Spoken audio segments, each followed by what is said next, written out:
sobrepreço na contratação do transporte escolar de Nova Odessa, da ordem de R$2.650.000.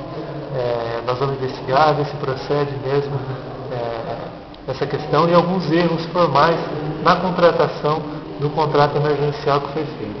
Então a gente conseguiu criar essa SEI.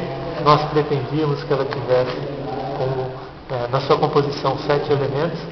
Infelizmente houve uma apresentação de requerimento por parte da base do prefeito, que agora criou-se um precedente regimental na Câmara de Nova Odessa de que todas as 6 vão ser feitas apenas com 3 elementos.